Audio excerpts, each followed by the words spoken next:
So ఓవరాల్గా ఇప్పటి వరకు ఉన్న సిచ్యువేషన్ అయితే చూస్తే బీహార్కు సంబంధించి అయితే చాలా క్లియర్ పిక్చర్ మనకు కనిపిస్తోంది రెహనా. బీహార్ అయితే 200 సీట్లు జేడీయూ సపోర్ట్ ఇంకా కాంగ్రెస్ తుడిచిపెట్టుకుపోయిందని అనుకోవచ్చు. డెసిమేట్ 60 సీట్లు పోటీ చేస్తే అసలు 60 సీట్లు ఎందుకు తీసుకోవడం కాంగ్రెస్ పార్టీ? వీళ్ళు ఏదైనా పార్లమెంట్ లో తీసుకున్నారంటే అర్థం ఉంది, అసెంబ్లీలో 60 సీట్లు తీసుకుని ఏం చేస్తారు? తేజస్వి యాదవ్ కూడా ఒకసారి ఒక దశలో మీరు పోతే పోండి అని అన్నాడు, కానీ మళ్ళీ ఎందుకు యూనిటీ దెబ్బతినడం అని చేశాడు. 60 సీట్లు తీసుకొని 3 సీట్లు వస్తే ఏందన్నట్టు? 60 సీట్లు ఆర్జేడీకి ఇచ్చిన కొంత బెటర్ రిజల్ట్ ఉండేది కదా. 60 కాకుండా 15-20 సీట్లు తీసుకొని ఉండాల్సింది, అంతకు మించి బలం లేదు కదా. బలం లేకుండా కాంగ్రెస్ గెలిస్తే ఆర్జేడీ దయాదాక్షిణ్యాల మీద గెలవాలి. ఒక్కసారి ఈ బీహార్, ఉత్తరప్రదేశ్ ఇటువంటి రాష్ట్రాల్లో ప్రాంతీయ పార్టీలు వచ్చిన తర్వాత, జనతాదళ్ జేడీయూ వచ్చిన తర్వాత కాంగ్రెస్ పార్టీ ఇంకా మళ్ళీ కోలుకోలేదు. అంటే ఇంకా అసలు మహాగఠబంధన్ ఇంకుంటుందా నెక్స్ట్? అంటే ఆర్జేడీకి ఆల్టర్నేటివ్ ఏం లేదు, కేసులు ఉన్నాయి లాలూ ప్రసాద్ యాదవ్ మీద. సో ఇండియా కూటమి బలం ఉంటే ఎంతో కొంత బలం కాంగ్రెస్ సపోర్ట్ ఇస్తే, కాంగ్రెస్ నుంచి విడిపోతే కాంగ్రెస్ ఆ మాత్రం కూడా సపోర్ట్ చేయదు కదా. ఇంకా 3.5 సంవత్సరాలు మోడీ రూలింగ్ ఉంది. సో ఆబ్వియస్లీ ఆలోచిస్తారు కదా. కేసులు తేజస్వి యాదవ్ మీద ఉన్నాయి, లాలూ యాదవ్ మీద ఉన్నాయి. లాలూ యాదవ్ ఆల్రెడీ కన్విక్ట్ అయినారు. సో కాంగ్రెస్ నుంచి విడిపోరు, బట్ ఇండియా కూటమిలో ఉంటారు. ఉండడం తప్ప వేరే ఆల్టర్నేటివ్ లేదు. కానీ అంత పెనవేసుకొని అయితే ఉండరు. కాంగ్రెస్ కూడా తన బలం ఏందో తనకి తెలిసి వచ్చింది. ఓట్ అధికార యాత్ర లేకపోతే ఇవన్నీ యాత్రలు రాహుల్ గాంధీ చేశారు, కానీ ఓట్ చోరీ యాత్ర అంటే బియాండ్ గాంధీ ఫ్యామిలీ ఇంకా ఆలోచించట్లేదు కాంగ్రెస్ పార్టీ. ఆలోచిస్తే బానే ఉంటుందని నా ఉద్దేశం. ఈవెన్ ప్రియాంక గాంధీ కూడా అసలు ప్రియాంక గాంధీ ఉత్తరప్రదేశ్ లో ప్రచారం చేశారు కదా, మొత్తం బీహార్ లో తిరిగారు. ఎందుకు తిరగలేదు? బ్రహ్మాండంగా తిరిగారు. ప్రియాంక గాంధీ ఉత్తరప్రదేశ్ ఇన్ఛార్జ్ గా ఉండే కాంగ్రెస్ పార్టీకి 400 అసెంబ్లీ సీట్లు 2 సీట్లు 3 సీట్లు వచ్చాయి. అని అక్కడి నుంచి వయనాడుకు వచ్చారు.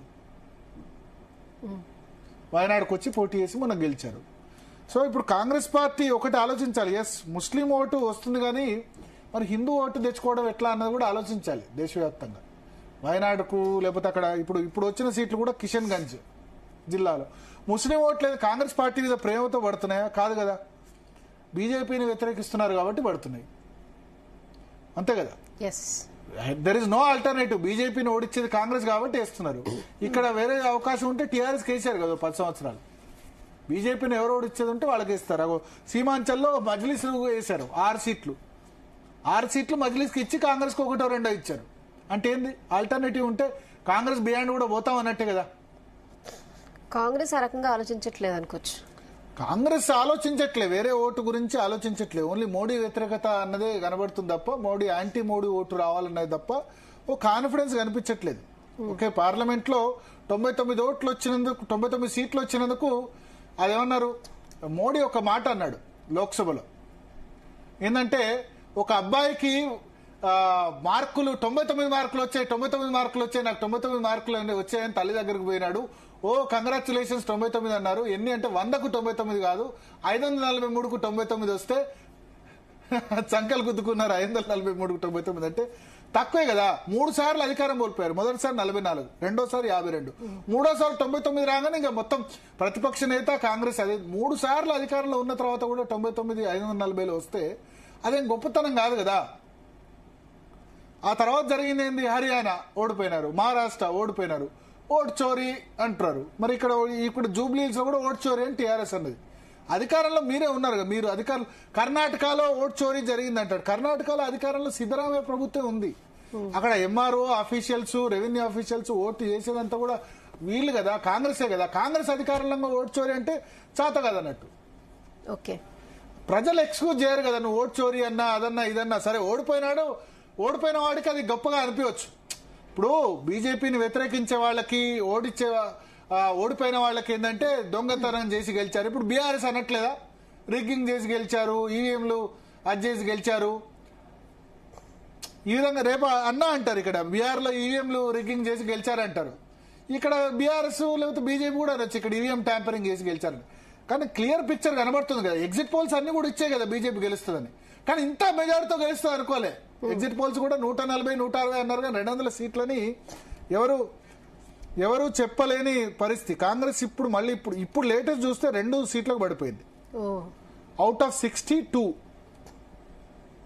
సో ఎంత 3%, 2%, 3% స్ట్రైక్ రేటు పడిపోయిన పరిస్థితి. మెల్లమెల్లగా ఆ సీట్లు ఎంఐఎంకు వస్తున్న పరిస్థితి మనకు కనిపిస్తోంది ఈ అన్ని కూడా. అయితే ఈ కిషన్గంజ్ జిల్లాలో, ఆర్ఆర్ఏ జిల్లాలో చాలా తెలివిగా ఏం చేశారంటే ఇవన్నీ ముస్లిం ప్రాబల్యం ఉన్న జిల్లాల్లో బీజేపీ టికెట్ తీసుకోకుండా లోక్ జనశక్తి పార్టీకి ఇచ్చారు. అక్కడ దళిత్స్ కూడా ఎక్కువ ఉంటారు. Lok Janshakti party Dalit base oriented party. Ram Vilas Paswan చనిపోయారు, ఆయన కొడుకు చిరాగ్ పాస్వాన్. అక్కడ వాళ్ళు గెలుస్తున్నారు. ఖస్బాలో, తర్వాత మిగతా బలరాంపూర్, ఇటువంటి స్థానాల్లో ఎక్కడెక్కడైతే ముస్లిం దళిత్ ఎక్కువ ఉన్నారో ఆ చోట టికెట్లు వాళ్ళకి ఇచ్చేశారు. మహాగఠబంధన్లో భాగంగా వాళ్ళు గెలుస్తున్న పరిస్థితి కూడా మనకు ఉంది. కొన్ని చోట్ల ఫర్ ఎగ్జాంపుల్ అలీపూర్ అనే స్థానం ఉంది. అలీనగర్ అనే స్థానంలో మైథిలి ఠాకూర్ భోజ్పురి సింగర్, ఆమె చాలా ఇన్స్టా ఇన్ఫ్లుయెన్సర్ కూడా, గెలుస్తోంది. దాదాపు 4196 ఓట్ల ఆధిక్యంలో కనబడుతున్నారు. రాఘవ్పూర్లో నేను చూస్తాను ఒకసారి లేటెస్ట్ సిచ్యువేషన్. రాఘవ్పూర్ అంటే మన ఆర్జేడీ ఇప్పుడు ముఖ్యమంత్రి అభ్యర్థి, మహాగఠబంధన్ ముఖ్యమంత్రి అభ్యర్థి అయిన తేజస్వి యాదవ్ పోటీ చేసిన నియోజకవర్గం రాఘవ్పూర్ కాన్స్టిట్యున్సీలో ఒకసారి సిచ్యువేషన్ ఏందో చూద్దాం. ఇందాక 8000 ఓట్లతో రాఘవ్పూర్లో వెనుకంజలో ఉన్నారు తేజస్వి యాదవ్. ఇప్పుడు 4570 ఓట్లతో వెనుకంజలో ఉన్నారు. 12 రౌండ్లు అయినాయి, ఇంకా 18 రౌండ్లు నడుస్తున్నాయి ఈసీ ప్రకారం. కానీ వేరే వాళ్ళ ప్రకారం ఆ మెజారిటీ 8000 వరకు ఉంది. సో ఇంకా ఉన్నాయి, కౌంటింగ్ నడుస్తుంది. మరి లాస్ట్లో ఏమన్నా గెలిస్తే గెలవచ్చు. బట్ సో ఓవరాల్గా బీహార్ సంబంధించిన రిజల్ట్ ఇది. చాలా disappointing result for especially Congress as well as RJD. MIM Hyderabad బయట గెలుస్తాము అని మరొకసారి నిరూపించారు. మహారాష్ట్రలో ఔరంగాబాద్ పార్లమెంట్ సీటు తీసుకున్నారు. గతంలో సీమాంచల్లో గెలిచారు. కానీ ఉత్తరప్రదేశ్లో, వెస్ట్ బెంగాల్లో సక్సెస్ కాలేదు ఎంఐఎం. ఎక్కడైతే కాంగ్రెస్ వీక్ ఉందో అక్కడ సక్సెస్ అవుతుంది ఎంఐఎం. మీరు ఆలోచించండి. మహారాష్ట్రలో కొన్ని సీట్స్ గతంలో వచ్చాయి, బీహార్లో పాసిబుల్ అయింది. కానీ ఉత్తరప్రదేశ్లో, బెంగాల్లో ఎందుకు కాలేదంటే అక్కడ మమతా బెనర్జీ నేనున్నాను, ముస్లింలకు నేను అండగా ఉన్నాను అంటుంది. అఖిలేష్ యాదవ్ ఉత్తరప్రదేశ్లో నేను అండగా ఉన్నాను కాబట్టి అక్కడ సక్సెస్ కావట్లే. ఎక్కడైతే వీక్గా ఉన్న ప్రాంతాల్లో ముస్లింలకు అండగా కాంగ్రెస్ నిలబడలేదు, లేకపోతే గట్టి లీడర్షిప్ లేదు అనుకున్న చోట ఎంఐఎం సక్సెస్ అవుతుంది. ఓకే, సో అది క్లియర్గా అనిపిస్తుంది. ఇప్పుడు 6 చోట్లలో 5 చోట్ల చాలా కంఫర్టబుల్ మెజారిటీ ఎంఐఎం మనకు కనిపిస్తుంది. సో మంత్రులు కొద్దిమంది మన రిపోర్టర్స్తో, మన ప్రతినిధులతో మాట్లాడారు. ఒకసారి ఉంటే పీసీఆర్ అది ప్లే చేయగలరు. మంత్రులు ఎవరెవరు మాట్లాడారు జూబ్లీహిల్స్ ఎన్నిక మీద?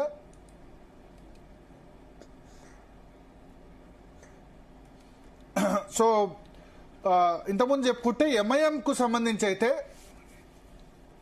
ఎంఐఎంకు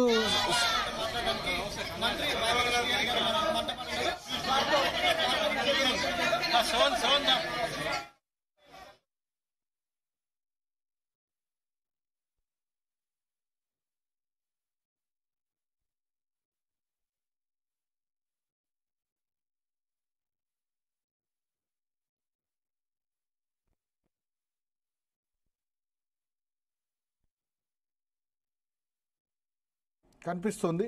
ఇక బై ఎలక్షన్ జరిగిన దాదాపు అన్ని రాష్ట్రాల్లో కూడా జమ్మూ కాశ్మీర్లో బుద్గామ్, నగ్రోటాలో జరిగింది. బుద్గాంలో పీడీపీ గెలిచింది, నేషనల్ కాన్ఫరెన్స్ గెలవలేదు, అధికార పార్టీ కాదు. పీడీపీ 4507 ఓట్లు